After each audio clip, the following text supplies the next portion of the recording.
Topic है, आखिरी topic है आइसोमेट्रिक प्रोजेक्शंस। ठीक है, तो इसको डिस्कस हम लोग बाद में करेंगे, पहले ये डिस्कस कर ले हम लोग शुरू से अभी तक जो बात किए हैं कि ऑर्थोग्राफिक प्रोजेक्शंस पढ़े हैं ना हम लोग।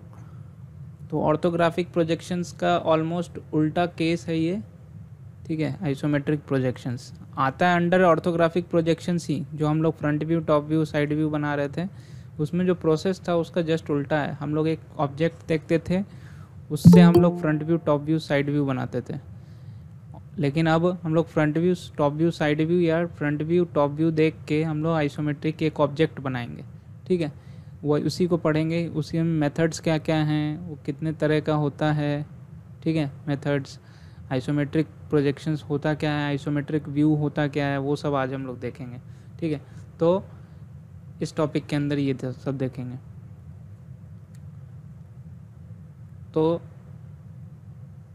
ब्रॉड क्लासिफिकेशंस हम लोग देख लें कि हम लोग जो प्रोजेक्शंस पढ़ते हैं, हम लोग आज तक जो पढ़ते आए हैं वो क्या पढ़ते हैं, ऑर्थोग्राफिक प्रोजेक्शंस पढ़ते हैं। तो हम लोग उसके पहले कौन सा कैटेगरी में डिवाइड किए हैं वो सब देख लें। ठीक है, तो प्रोजेक्शंस में होता है दो तरह का प्रोजेक्शंस, एक होता है पैरेलल प्रोजेक्शंस, दूसरा होता है पर्सपेक्टिव प्रोजेक्शन।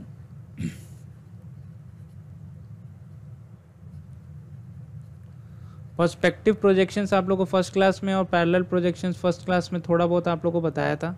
पर्सपेक्टिव प्रोजेक्शंस आप लोगों को बताया था ना कि एक टॉर्च, जब किसी पे टॉर्च लाइट देते हैं किसी ऑब्जेक्ट पे, आप लोग तो वो ऑब्जेक्ट क्या होता है, अगर बहुत पास से और टॉर्च लाइट देते हैं ऑब्जेक्ट पे तो उसका शैडो बहुत बड़ा बनता है, या इमेज कह लो, उसका बहुत बड़ा इमेज बनेगा ना, बहुत नज़दीक से लाएंगे तो, और जैसे जैसे दूर जाएंगे तो इमेज छोटा होते जाता है। तो पर्सपेक्टिव प्रोजेक्शन में हम लोग को ट्रू साइज नहीं दिखता है ना, हम लोग को ट्रू शेप तो दिख रहा है, लेकिन शेप भी कहीं डिस्टॉर्टेड है। अगर पैर पे लाइट मार रहे हो तो ऊपर में सर बहुत बड़ा दिख रहा है, पैर छोटा दिख रहा है।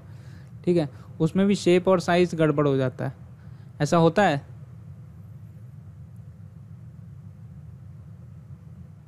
हाँ ना, सुनाई दे रहा है? Yes sir.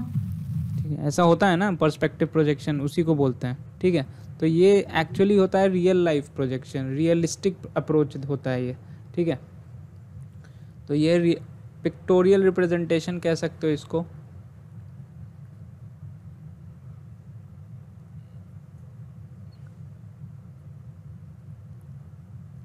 या रियलिस्टिक, ठीक है, इसको कह सकते हो। और पैरेलल में तो इसके अंदर हम लोग, ये हम लोग के सिलेबस में अभी है नहीं। ठीक है, इसके अंदर तीन मेथड आता है, तीन तरह का होता है, 1P होता है, 2P होता है, 3 पर्सपेक्टिव, ये तीन तरह का होता है। ये हम लोग के सिलेबस में नहीं है तो इस पर हम लोग अभी ध्यान नहीं देंगे, हम लोग के सिलेबस में ये पढ़ना है। तो इसके अंदर भी हम लोग को ऑब्लिक प्रोजेक्शन नहीं पढ़ना है, ये दो तरह का होता है पैरेलल प्रोजेक्शंस। एक होता है ऑर्थोग्राफिक प्रोजेक्शन। सर हाँ, आप स्क्रीन शेयर किए हुए हैं क्या? क्या?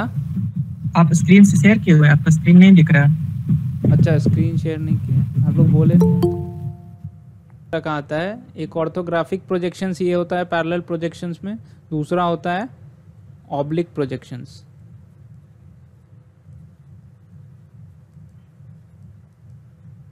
ठीक है, तो ये भी सिलेबस में नहीं है हमारे, तो हम लोग पढ़ेंगे सिर्फ ऑर्थोग्राफिक प्रोजेक्शंस। तो ऑर्थोग्राफिक प्रोजेक्शंस में एक आप लोग पढ़ चुके हो, मल्टी व्यू ड्राइंग।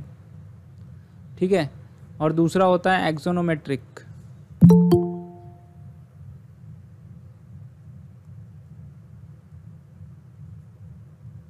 ठीक है, ये इसका मतलब पता है मल्टी व्यू। मल्टी व्यू अभी आज तक आप लोग जो जो पढ़ते आए हो वो मल्टी व्यू ड्राइंग है। सब लोग को सुनाई दे रहा है? Yes sir. ठीक है, तो मल्टी व्यू ड्राइंग समझ में आ रहा? आप लोग अभी तक जो कुछ करते आए हो मल्टी व्यू ड्राइंग है ना, front view, top view, side view, multi view है ना, एक व्यू से ज़्यादा है ना। कोई भी ऑब्जेक्ट को डिस्क्राइब कर रहे हो वो मल्टी व्यू, एक व्यू से ज़्यादा तो वो मल्टी व्यू ड्राइंग हो गया, है ना। यस। और दूसरा होता है एक्सोनोमेट्रिक। एक्सोनोमेट्रिक मतलब सिंगल व्यू ड्राइंग होता है ये। ठीक है। सिंगल व्यू ड्राइंग मतलब एक ही ड्राइंग में तीनों डायमेंशन, लेंथ ब्रेड्थ हाइट जो होता है ना, तीन डायमेंशन, तीनों डायमेंशन आप बताते हो। अब एक्सोनोमेट्रिक तीन तरह का होता है, एक होता है आइसोमेट्रिक,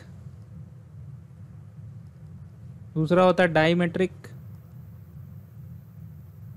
तीसरा होता है ट्राईमेट्रिक। ठीक है। अब ये क्या क्या होता है ये सब अभी डिस्कस करेंगे कि ये तीन तरह का क्या होता है। ठीक है। तो मोस्टली हम लोग के सिलेबस में ये है, ये दोनों नहीं है। ठीक है।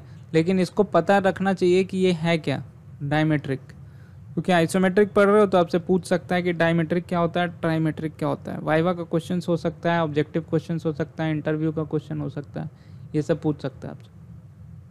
ठीक है।